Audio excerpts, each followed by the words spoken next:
So should we expect more departures, Steve? Well, I think we may. Look, it was another tough quarter for Tesla. Unit sales down 14% year over year. Q2 revenues coming in, we think at about 23.5 billion. That's down 8% year over year. On track for 97 billion in total revenues. So what you have here is flat growth. And when Tesla is hyping itself as a hot tech company, which I think it is, it's hard to sell the flat growth story. So they need to keep top executives in place. They need to get new product to market. That's the challenge for Tesla. We'll see if they can do it. They need to get new product to market, and it's not happening, certainly when it comes to the auto business, which very much still drives its top line. Do they have the talent in place to do that right now, Steve? Well, I think they have the talent, but they do need more stability. You just can't have this many of the top executives going out the door. And I think to the extent Tesla can play down the drama and focus more on executing, it'll win. I think they need to do four relatively simple things. First, they need the new $25,000 model that can compete with the lower cost Chinese and also legacy makers like Volkswagen and Hyundai.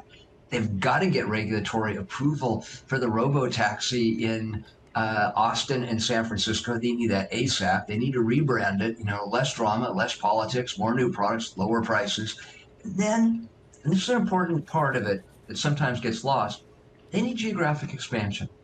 They've got to launch in emerging markets. And they finally launched in India, but to do well there, you need to do what BYD and Volkswagen and others have learned to do, is to show up with that $20,000 to $25,000 vehicle that people in Vietnam, India, South America can buy.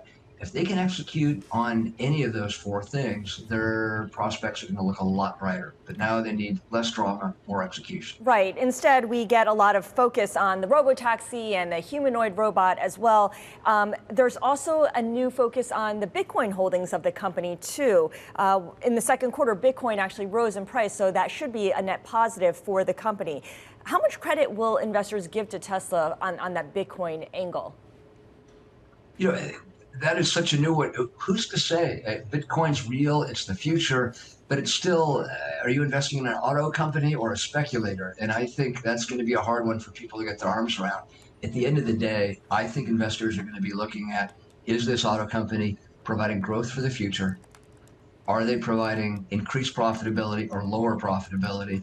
And are they at the front of the pack for bringing new models to market, cutting costs, providing better features, longer ranges? They were at the top of every category in 2021, 22, and 23 with the Model 3 and the Model Y. They need the next generation of new product with a wow factor to get back to where they were. We'll see if they can do it. Steve, what makes you think there's any kind of premium on stability, whether it be at the board level or in the executive C-suite?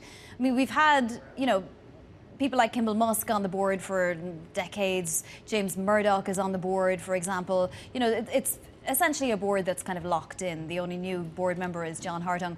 And as for executives, I mean, does it really matter? It's Elon Musk who calls the shots at the end of the day. Well, look, big companies like Tesla are more than one person, but it just doesn't help that they've had so many of the top people, especially highly respected folks like Drew Baglino, leaving. That shakes up investors, and that's part of why Tesla's lost 20%.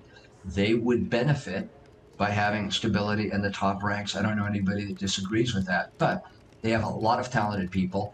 They own a lot of things that many people don't understand. They essentially own the North American charging network. That's a coup. That's going to give them a profitability buffer. They were a leader of auto companies any place in the world to develop a robust energy division that's not only selling power walls for car users, but is selling $1.5 million gigapacks that they're selling to utilities around the world by the thousands. That's sort of the hidden hero in their revenue story. So they've had a few misses, but they've got a lot of insurance policies, including their bets on Bitcoin. But at the end of the day, the whole world is going electric. Tesla and every legacy automaker needs a $20,000 vehicle in the developing world and a $25,000 vehicle in the European and North American markets to win. And everybody's waiting to see whether Tesla's going to roll one out or not.